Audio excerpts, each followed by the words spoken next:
Hey guys, we are going to collision with Caledwylch EXT-2 for an all mission clear on easy auto. It's deal earth damage, no continues, no items, and, well, complete the quest.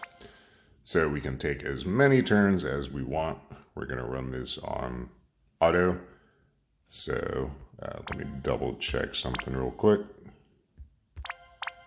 I want to check the cost of her attack. Okay. So this team is a little specific. You could always do this with putting elemental weapons on your chainers or an imbuer. 5-star Sylvie at level 43 is more than sufficient. She has a Earth Imperil, Imbue, and Amp. And just to go over the AI, stages 1 and 3 are human. Stage 3 has 2 enemies. Stage 1 has 1 enemy. Stage 2 is a machine. So 1 and 3 do just physical attacks. Some single target, some AoE, that with no accuracy, so they can be evaded. Stage 2 does magic wind damage with a 100% imperil. So, and it's all single target. And they're all weak to earth. They have some secondary weaknesses, but we're just going to focus on earth. So 5-star Sylvie at level 43 has Gravel Egg unlocked. She's just going to cast that every turn.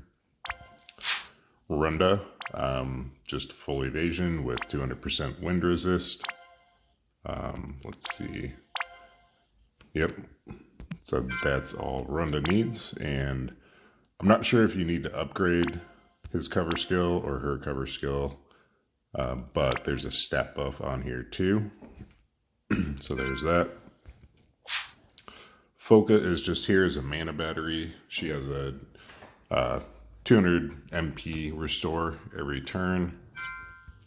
And the bosses do, after a few turns, start buffing themselves. So she is going to Bushido Freedom that away.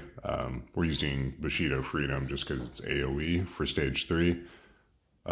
You could always do Dispelga too, but that's all she's doing every turn. You can mix and match rolls if you need to just put another mana battery here that's actively casting mana restore. You could, bring some magic units that have, Stonega or Quake or something like that and not have to worry about an imbuer. Then you could slot someone in to cast Dispel, someone else to cast, like double cast Dispel and Imperil or something like that. But Runda's needed. Foka and Sylvie, there are some swaps you could do there. So the key thing is to have a chainer that can break on their chain skill. So we're bringing Waka to cast his AoE Stardust Ray break. It's attack Blitzball shot.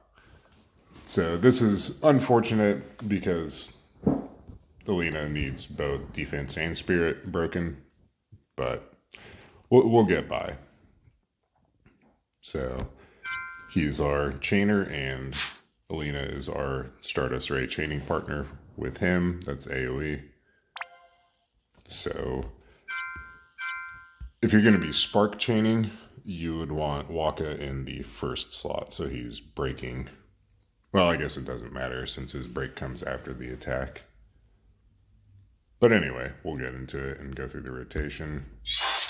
Well, it's not even a rotation. It's the exact same thing every turn.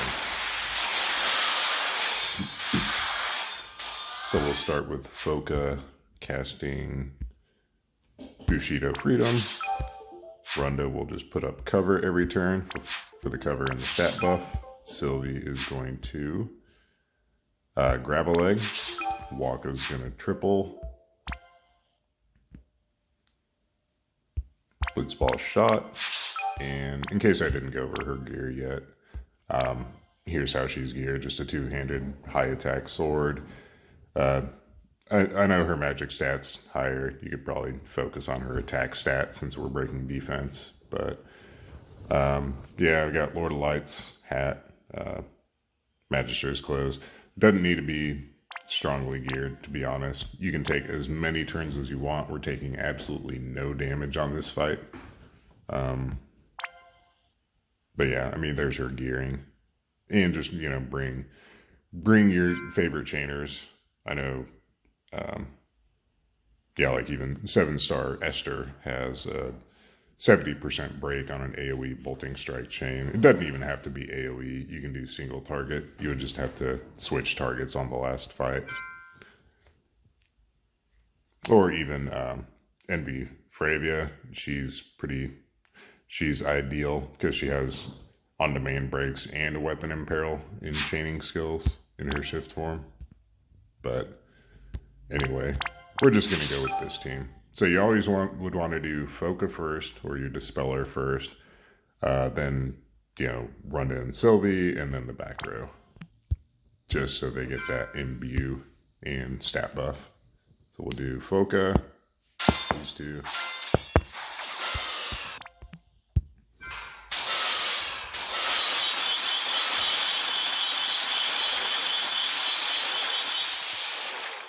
Okay. So about, what, 20% damage? Yeah. Stages 1 and 2 have 5.5 billion. So we'll go ahead and just hit repeat.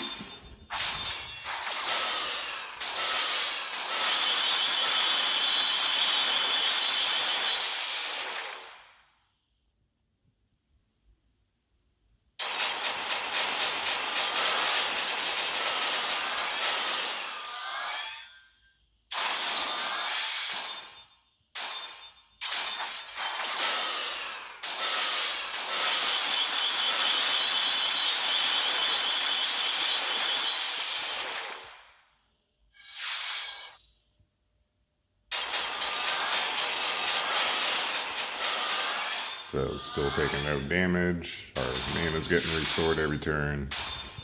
Yeah, I mean, that's it. We'll go ahead and let this fight run out. So a couple more turns with this team.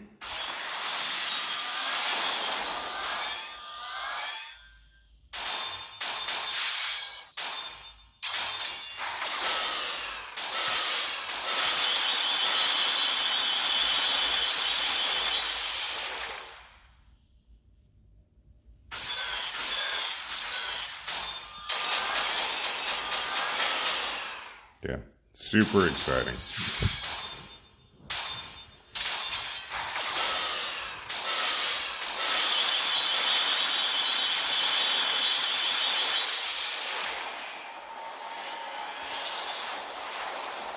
So there we go, easy auto. And I think in your settings, if you want to leave auto on, you would want repeat continuation for all battles, I believe, just so you wouldn't have to reactivate repeat. But I mean, at this point, you could walk away, go get a cup of coffee, you know, read the paper, whatever.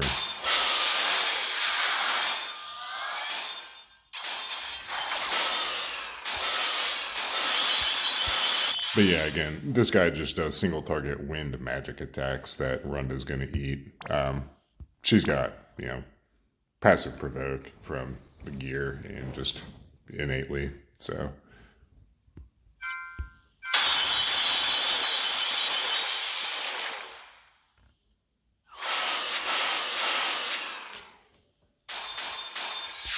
But yeah, this fight is going to take a little longer just because our machine killer isn't as high with this party. Our killers aren't as high on this stage as they were on the other stage. So I'll go ahead and cut the video and jump back in when we're about to kill the boss. Okay, here we are, turn 8. We're going to jump back in to finish this boss off.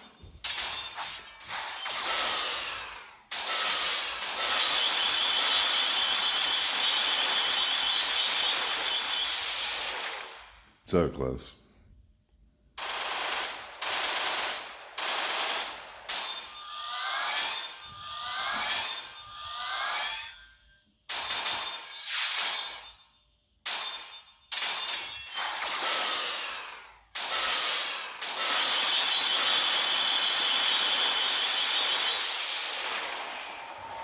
So yeah, I mean, really, without having a turn limit on the fight, this is kind of a joke.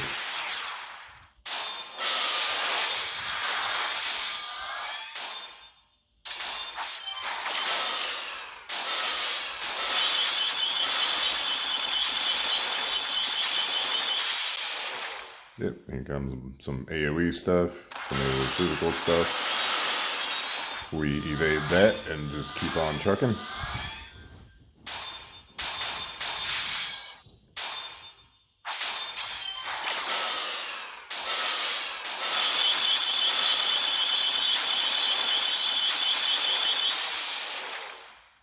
So what are we doing? Yeah, these two have, I think, 6.6 or 6.5 billion, so might take a little longer than rain, but we're doing about the same amount of damage per turn.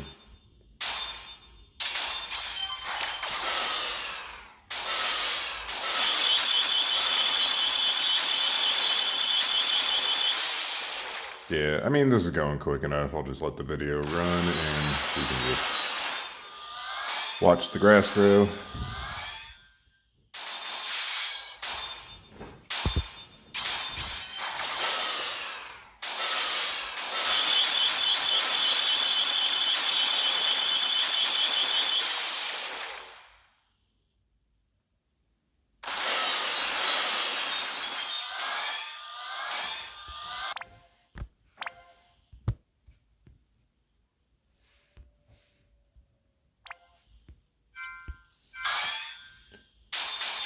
So yeah, again, all you need is Runda with 200% wind resist, and full evasion, a mana battery. I guess another option would be to bring some attackers that have chaining in their normal attack, so you don't have to worry about mana. Again, Runda has some open slots. You can put counter on Runda just because his normal attack refills MP for everyone. Okay, there we go. So 6 turns. All missions.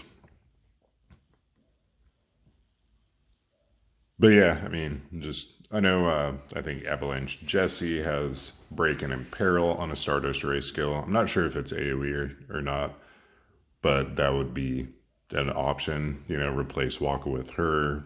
Just bring your favorite chaining partner for her. You wouldn't have to worry about an Imbue or an Imperil from Sylvie.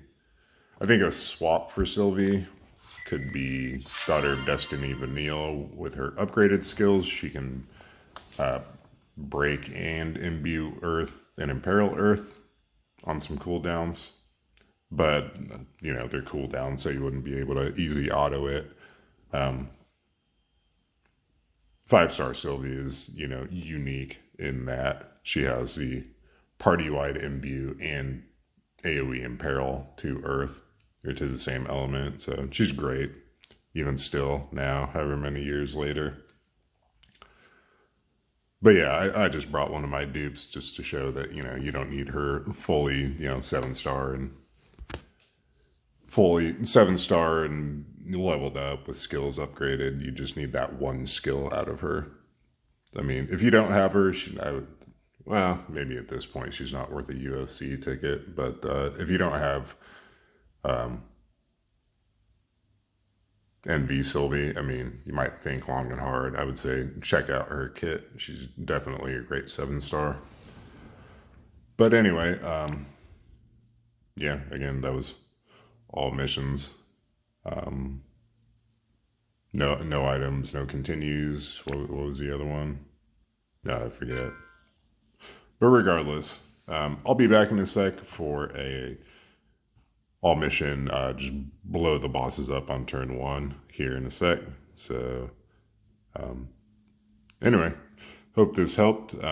If you need some other options or some ideas, let me know, and I'll, respond back to you in the comments. But I'll be back in a sec for just a kind of a fun blow the bosses up. So, see ya. All right, we are back for just a fun clear on collision with Caledwylch. So this is the party we're using.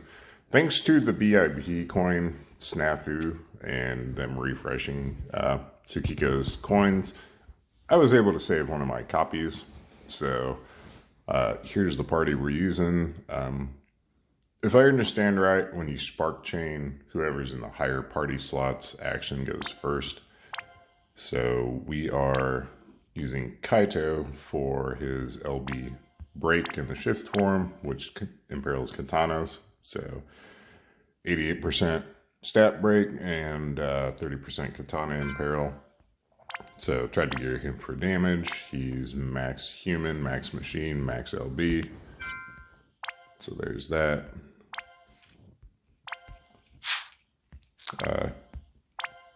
Chizuru here just for LB damage against humans and machines. So max human, max machine, max LB damage.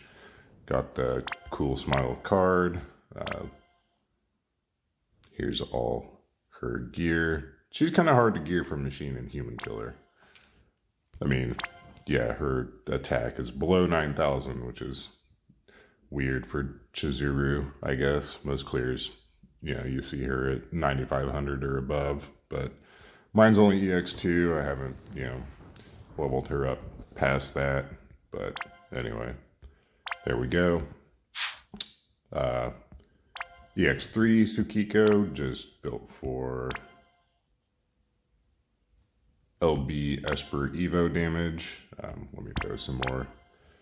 I had to borrow the Celestite ring to give to Kaito for chain cap up. So she is max on everything. So there we go. Her own SCMR, innate, you know, 600 or 6 times chain cap. So it's great. EX0 Tsukiko, just her own TMR and some preemptive MP fill, high MP card.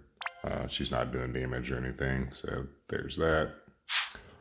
And Sylvie, just going to be in the shift form, doing her LB every turn, so just naked. So we'll give it a go.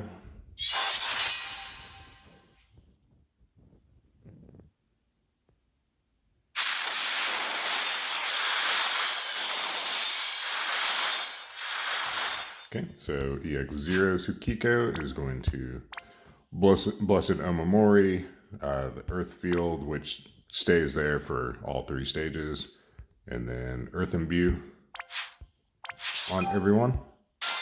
Sylvie's just going to LB in the shift form. She's shifted right. Yep. Kaito's going to shift at LB. Chizuru's going to shift at LB. And Tsukiko's going to shift at LB. So we're just going to spark chain the front row now.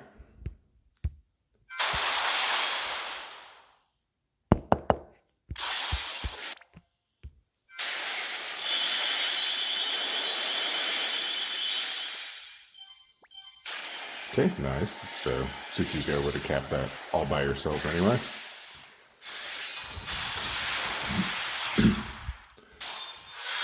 So we do need to kind of change the rotation a little bit, since Tsukiko already used her Earth Imperil field. We will Rod Imperil and Earth Imperil, Earth Imbue, and then just whatever else, I guess, Prayer of Protection. LB with Sylvie, and then just spark chain the front row.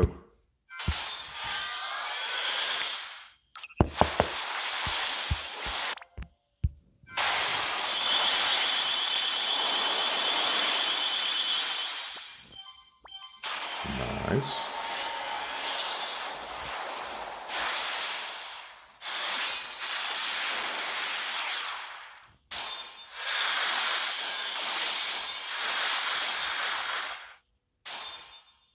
Okay, we can just repeat Sylvie and Tsukiko on the back row. Unfortunately, Kaito's LB is single target, so we have to Crashing Waves for an AoE break. Actually, we need to change this. We will... Which one says Katana Imperil? Okay, Deep Submersion, which I think is single target. Yeah, so Deep Submersion, Crashing Wave, and then Deep Submersion. So we'll target one and change targets. just so they both get imperiled to katanas, and then we'll send Tsukiko and Chizuru. So unfortunately, the chain's going to build kind of slow, but at least with the imbue, it builds a little faster.